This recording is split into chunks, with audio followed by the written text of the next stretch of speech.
Bismillahirrahmanirrahim. Assalamualaikum warahmatullahi wabarakatuh. Bismillah, walhamdulillah, wala hawla wala quwata illa billah. Amma ba'du, subhanaka la ilma lana illa ma 'allamtana innaka antal azizul hakim wa tub 'alaina innaka antat tawwabur rahim. Shadaqallah wa shadaqa rasuluh. Para asatiz, para alim ulama, para tokoh masyarakat, para hujjah yang saya muliakan, segenap pengurus masjid Babu Salam yang saya hormati, bapak-bapak, ibu-ibu sekalian yang dirahmati dan muliakan oleh Allah Subhanahu wa taala, tanpa kecuali anak-anakku sekalian yang hadir pada kesempatan maghrib kali ini, selepas kita melaksanakan ibadah salat maghrib berjamaah. Sebagaimana biasa kita lanjutkan dengan taklim, tapi sebelumnya saya mohon maaf, terlambatnya terlalu banyak. Jadi ada urusan sedikit yang sebenarnya bisa ditempuh 1 jam, tapi ternyata ada kendala di jalan. Jadi saya pindah dari mobil naik ojek. Alhamdulillah bisa sampai lah gitu. Bapak dan ibu sekalian, kita melanjutkan masih bahasan kita tentang ahsanu amala, yaitu sebaik-baiknya aktivitas.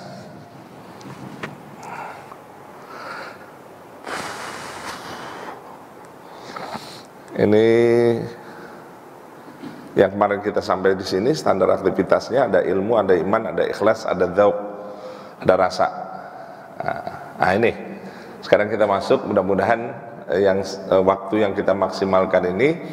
Jadi ada 4 standar kerja yang harus bisa kita lakukan, yaitu pertama adalah kerja keras, yang kedua kerja ikhlas, tapi saya mau masukkannya kerja cerdas dulu. Jadi ada kerja kerda, ada kerja keras, kerja ikhlas, kerja cerdas, kerja tuntas. Gitu. Jadi kalau kita bicara tentang amal, Bapak Ibu, tentang amal, gitu. Ini kan sebuah usaha dari kita, usaha manusia, ya, usaha yang dilakukan. Nah, dari usaha yang kita lakukan harusnya kita lakukan secara maksimal lah. Nah, ya. Artinya ketika kita usahakan usaha itu maksimal, setelah usaha maksimal kita lakukan, gitu ya, semuanya serahkan aja deh sama Allah. Udah, gitu aja. Jadi yang paling gampang sebenarnya gitu. Jadi kita sudah berusaha semaksimal mungkin, kita lakukan perbuatan itu secara maksimal, selebihnya kita serahkan kepada Allah Subhanahu wa taala. Jadi insya Allah kalau udah begitu, tidak ada pikiran yang macam-macam yang kita lakukan. Ya. Jadi Bapak dan Ibu sekalian, kembali lagi kepada persoalan kerja. Kerja itu adalah amal, amal itu adalah perbuatan yang dilakukan seseorang. Maksimalkan pekerjaan itu, kemudian selebihnya tinggal Allah yang atur. Gitu ya. Selebihnya kita pasrahkan semuanya kepada Allah Subhanahu wa taala dalam segala apapun pokoknya. Gitu. Insya Allah kalau itu kita lakukan secara maksimal, kemudian kita serahkan sepenuhnya kepada Allah, clear. Jadi nggak usah ada tendeng aling-aling gitu. Pokoknya saya mengerjakan sesuatu, saya lakukan secara maksimal, kemudian selebihnya saya serahkan kepada Allah Subhanahu wa taala, termasuk ibadah. Ya Pak ya, termasuk ibadah. Ibadah sholat, puasa, zakat dan lain sebagainya. Termasuk ibadah sholat lah yang paling ringan. Kita usahakan ibadah sholat dengan maksimal, gitu ya. Bukan hanya sekedar menggugurkan kewajiban, tapi menjadi kebutuhan. Kita usahakan kita melaksanakannya tepat waktu, kita usahakan ibadah itu dengan maksimal, selebihnya kita serahkan kepada Allah Subhanahu wa taala. Ya. Bapak dan Ibu sekalian yang dirahmati dan dimuliakan oleh Allah Subhanahu wa taala, maka kalau kita mau bicara tentang kualitas standar kerja itu sendiri, nah,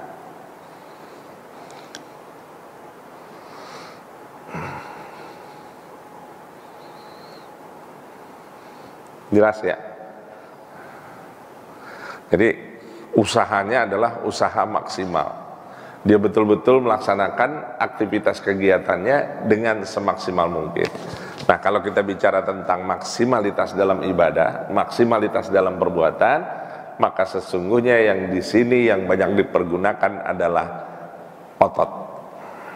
Dikerja keras. Dikerja keras itu yang selalu mendampingi kita adalah kekuatan.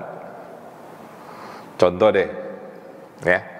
Kerja kerasnya seorang mohon maaf tukang bangunan, kuli bangunan. Kira-kira kerja keras nggak tuh? Kerja keras nggak? Nah, yang dia pakai cuma apa?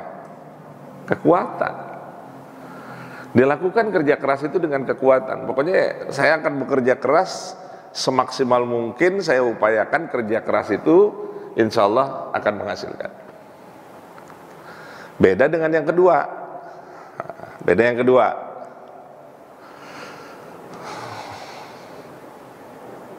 Nah, kalau yang tadi kan dia menggunakan otot.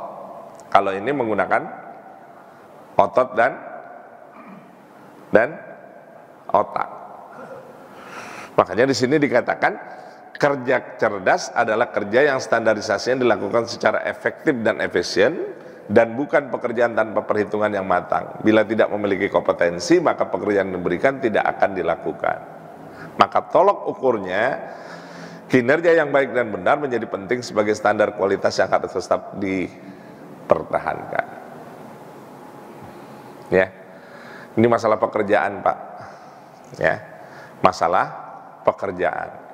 Nah, kemarin lagi rame itu, ada debat, ya. Kalau nggak salah Kupas Tuntas apa itu tentang profesi apa di Indonesia kan dicakep-cakepin tuh namanya PSK, ya. Lihat nggak kira-kira? Nggak lihat debat yang kemarin nih? Jadi PSK itu sebenarnya pekerjaan apa bukan? Kira-kira pekerjaan apa bukan? Tapi kan diangkat di kita, PSK itu namanya pekerja seks komersial, gitu, ya. Jadi bagus namanya, tapi sesungguhnya mengangkat martabat atau tidak? Mengangkat martabat atau enggak? Enggak angkat martabat, tapi masih dibelain bahwa itu adalah bagian daripada profesi. Padahal antara profesi dengan pekerjaan itu beda, gitu. Ini yang harus didudukan dulu di kita ini, ya. Yang harus didudukan sehingga tidak salah kaprah. Maka kemarin ada beberapa komentator yang mengatakan bahwa ya harus diakui sebagai sebuah pekerjaan. Memang pekerjaannya cuma itu doang. Tapi kan kalau kita berpikir lagi, sesungguhnya pengen diangkat nggak derajatnya si perempuan ini? Itu. Kalau dia dianggap sebagai sebuah profesi, kalau dianggapnya sebagai sebuah pekerjaan, padahal sesungguhnya bukan pekerjaan. Ya, ini banyak aja lah yang aneh-aneh di kita tuh yang sering diangkat-angkat, ya, didiskusikan sebagai aktivitas kegiatan diskusi, sehingga bahwa ini diangkat sebagai sebuah pekerjaan. Kita ada tuna, kalau pembantu rumah tangga, Pak, disebutnya dengan apa?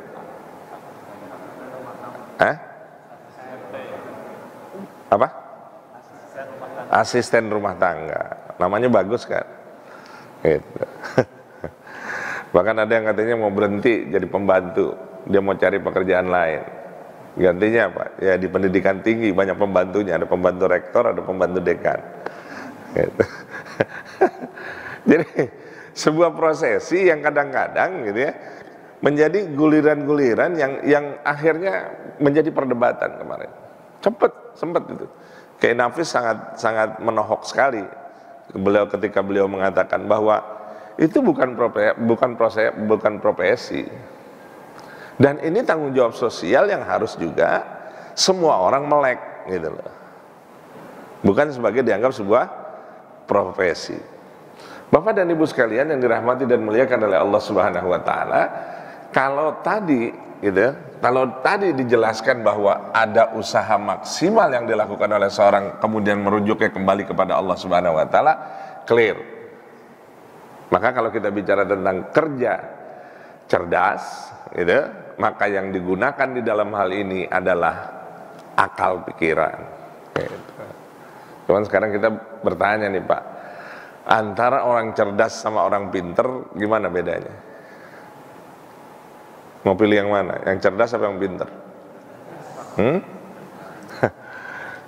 Ya, ini kan Bapak Menteri kita kemarin ditepuk tanganin, diberi applause di PBB.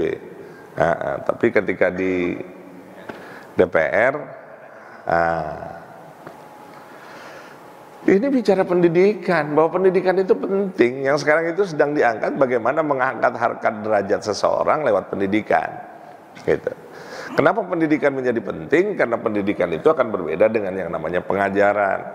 Kalau pengajaran dia cuma hanya mentransfer ilmu pengetahuan, isolul ma'lumat ila adhanit talamij, tapi lebih daripada itu yang dinamakan dengan pendidikan adalah apa? Ghorsul akhlak al-fadilah fi nufusi nasi'ina hatta takuna malakatan min palakatin nafsi. Jadi yang diinginkan dari sebuah prosesi yang namanya pendidikan itu sendiri adalah yang disebut dengan ghorsul akhlak al-fadilah. Jadi kalau kita bicara tentang tarbiyah, Pak, Ibu, ini adalah ghorsul akhlak al-fadilah. Jadi yang diinginkan dari sebuah pendidikan, yang berubah apanya? Yang pengen dirubah apanya? Akhlak. Tapi kira-kira ada nggak yang berubah dari akhlak? Harusnya ada yang berubah dari akhlak. Makanya saya sering bicara sama Bapak dan Ibu sekalian, ketika kita memaknai satu kalimat misalnya saja, contoh, al-haya'u minal iman.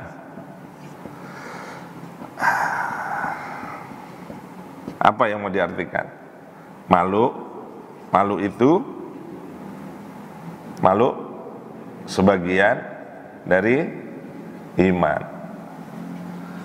Karena artinya malu sebagian daripada iman, jadi malunya banyak apa dikit?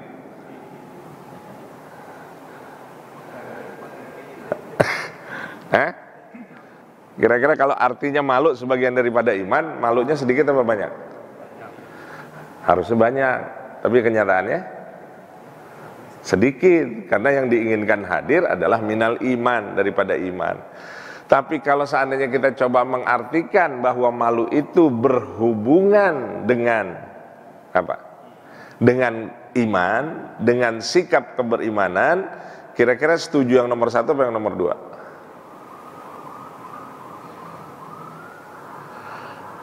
Setuju yang pertama apa yang kedua? Malu sebagian daripada iman, sebagian itu artinya cuma sebagian. Dengan malu berhubungan dengan keberimanan. Nomor dua, gitu. Jadi yang bagusnya itu malu berhubungan dengan keberimanan. Malu itu berhubungan dengan sikap, dengan perilaku. Kalau malu sebagian daripada iman, itu baru berbicara tentang ranah kognitif. Jadi baru ranah pengetahuan. Tapi kalau mengatakan malu berhubungan dengan sikap keberimanan, masuknya pada ranah sikap dan perilaku. Nah sekarang banyak orang yang malu apa enggak? Banyak orang yang malu enggak buang tisu keluar? Banyak yang malu enggak? Banyak yang malu enggak buang puntung rokok sembarangan? Banyak yang malu enggak? Banyak yang malu enggak kalau berselisih sedikit kemudian yang keluar kebun binatang? Banyak yang malu enggak? Banyak yang enggak malu, padahal itu proses dari perilaku gitu. Ketika dia mengatakan al-haya'u minal iman, malu berhubungan dengan sikap keberimanan, maka yang produk lahir harusnya di dalam diri kita banyak malunya. Budaya malunya itu udah nggak ada orang sekarang. Bukan nggak ada sih, kurang lah gitu budaya malu. Ya, tertawa terbahak-bahak sampai lupa, sampai nangis-nangis kira-kira. Itu malu bukan? Harusnya malu nggak? Harusnya malu. Bersin dengan keras-keras, harusnya malu apa enggak? Bersin dengan keras-keras malu harus apa enggak? Harusnya malu. Memang diajarkan oleh Islam ketika kita bersin, suruh ngapain? Iya, suruh ditutup. Islam itu udah ngajarin bener kok sebenarnya. Ada budaya-budaya malu yang seharusnya lewat budaya malu itu orang lebih banyak malunya daripada tidak malunya. Gitu. Ya kan? Ini persoalan, karena yang ingin dibentuk di dalam pendidikan itu, nih kalau kita bicara tentang kecerdasan, kalau kita mau bicara tentang standar kualitas kerja kita, ya kerja keras, ya kerja cerdas. Maka lewat kerja cerdas itu yang ingin dihasilkan dari produk adalah produk pendidikan. Dengan apa caranya mendidik itu? Menanamkan akhlak mulia. Jadi yang diinginkan dalam sebuah proses pendidikan tidak lebih dan tidak kurang adalah akhlak. Ya Pak. Maka kalau ada ungkapan yang menyebutkan harus ada yang namanya revolusi akhlak sama versus revolusi mental, mana duluan kira-kira? Mana duluan kira-kira? Baginda Rasulullah SAW 23 tahun, 13 di Mekah, 13 tahun di Mekah, 10 tahun di Madinah. Apa yang beliau lakukan? Iya, udah dijelasin ini bulan pekan depan kita memperingati Maulid Nabi besar kita Muhammad sallallahu alaihi wasallam. Coba perilaku Nabi, minimal nggak usah yang banyak-banyak deh, yang 4 aja daripada sifat-sifat baginda Rasulullah sallallahu alaihi wasallam melekat dalam tubuh kita udah cakep banget. Ya, betul ya? Apa? Sidik, amanah, tabligh, fatona. Tuh, cerdas termasuk salah satu sifat baginda Rasul nggak? Apa? Fatona. Itu aja 4 tuh sifat baginda Rasul, 4 sifat daripada baginda Rasul yang melekat di kita contoh dengan sebaik-baiknya. Pertama, sidik. Apa artinya? Jujur, benar. Itu sidik. Kita banyak jujuran apa tidak jujurnya? Pak, Ibu, kita banyak jujurnya apa tidak jujurnya? Ya, sederhana loh kalau kita bicara tentang jujur apa tidak jujur. Benar. Ya. Jujur, ya. Jujur, benar, itu sederhana. Pulang aja ke diri kita masing-masing. Sebenarnya kita jujur nggak? Gitu. Ibadah itu sebenarnya kita jujur nggak bahwa kita sedang beribadah kepada Allah Subhanahu wa taala? Kalau kita benar-benar beribadah sedang berdialog dengan Allah Subhanahu wa taala, maka konsekuensinya adalah bagaimana kita mendudukkan diri kita bahwa kita sedang menghadap Allah Subhanahu wa taala. Ada kejujuran di situ. Ya. Ada sifat sidik di situ. Kenapa, Pak?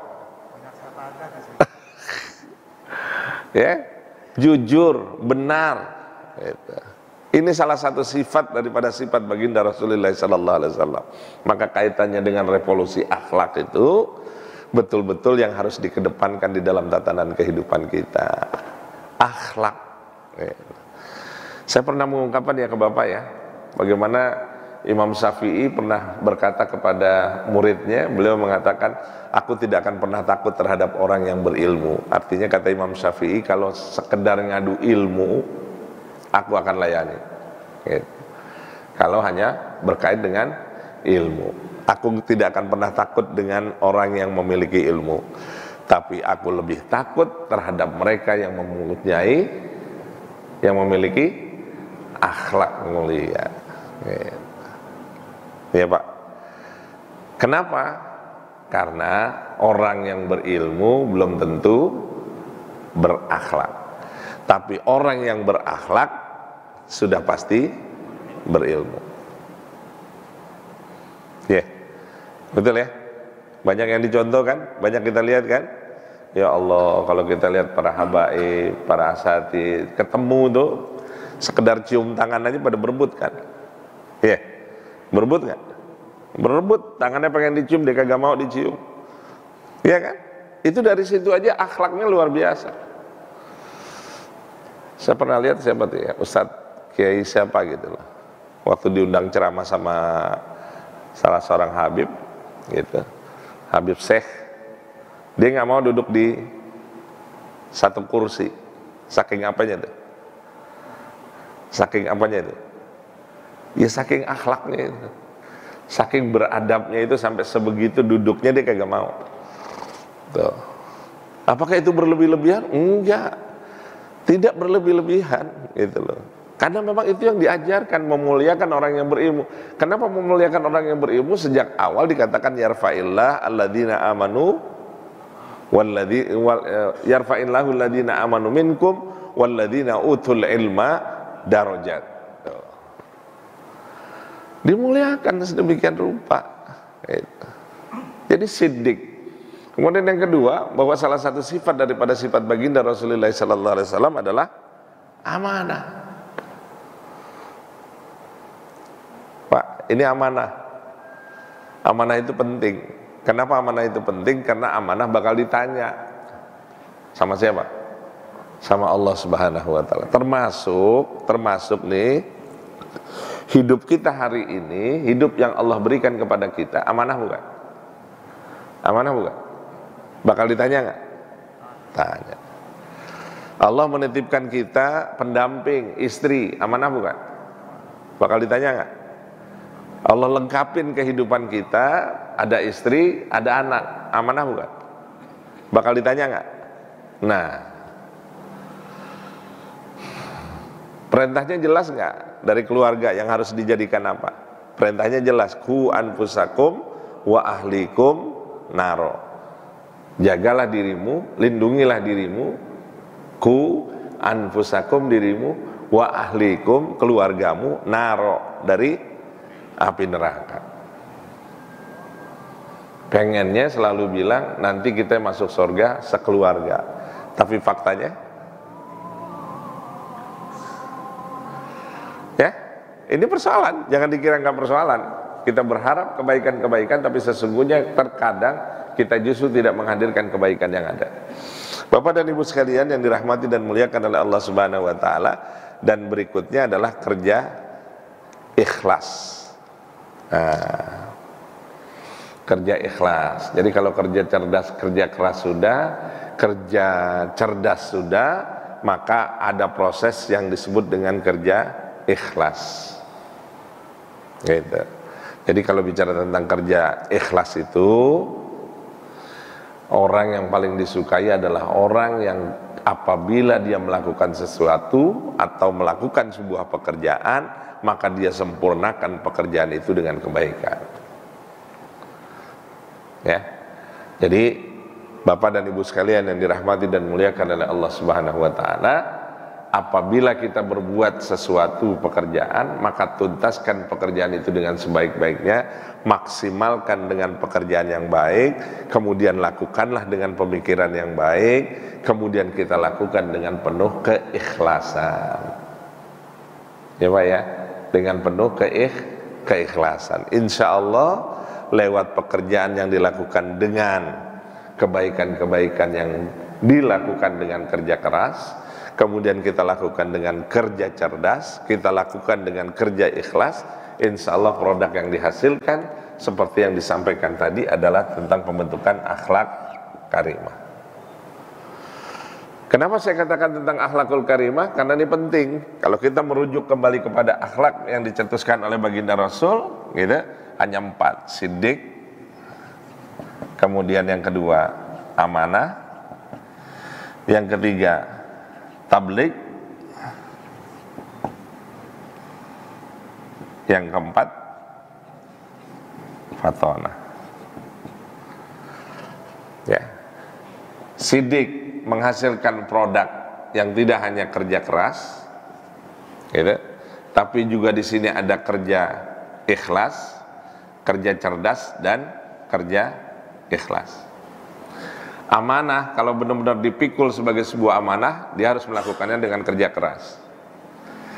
Tabligh ini juga pekerjaan yang harus dilakukan secara ikhlas. Kenapa saya katakan secara ikhlas?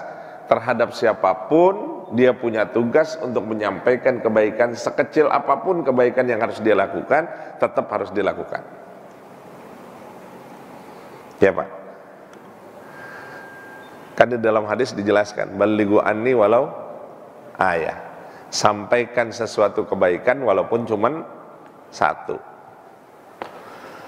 Insya Allah kalau kita sampaikan kebaikan walaupun cuma satu, menegur misalnya, ya, kebaikan bukan? Kebaikan. Menghasilkan kebaikan berikutnya enggak? Menghasilkan. Maka cobalah lakukan sekecil apapun yang kita lakukan, jangan pernah anggap remeh.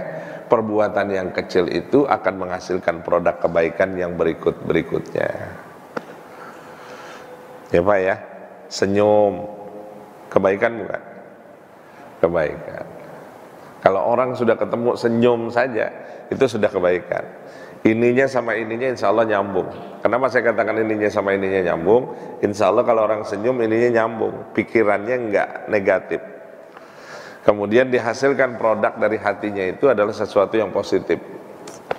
Luar biasa. Apakah itu bernilai kebaikan? Jelas bernilai kebaikan. Kenapa dikatakan di dalam hadis, tabassumuka fi wajhi ahika shadaqatun.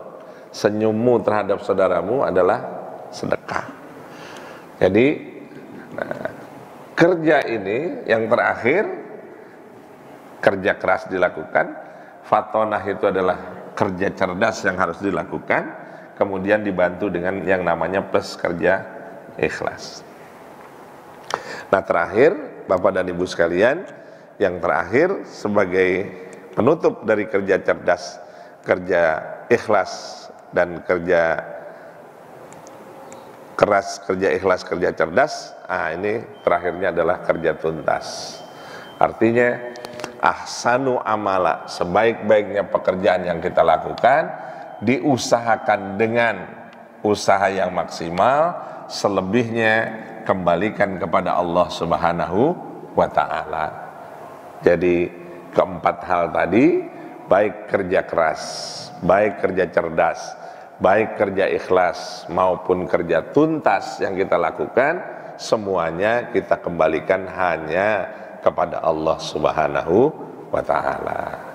Bapak dan saudara-saudara sekalian yang dirahmati dan muliakan oleh Allah Subhanahu wa ta'ala, upayakan sekecil apapun aktivitas kegiatan kita, insya Allah bernilai ibadah.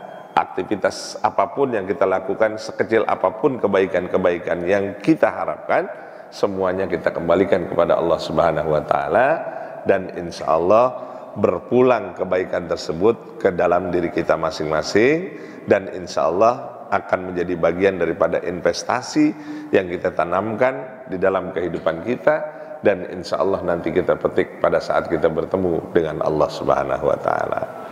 Bapak dan Ibu sekalian, mudah-mudahan ayyukum ahsanu amala, siapakah di antara kalian yang amalannya berkualitas, maka maksimalkan kualitas pekerjaan kita, tidak hanya dengan kerja keras, tidak hanya dengan kerja tuntas, tidak hanya dengan kerja cerdas, tapi lakukanlah seluruh amaliah kegiatan kita dengan kerja ikhlas.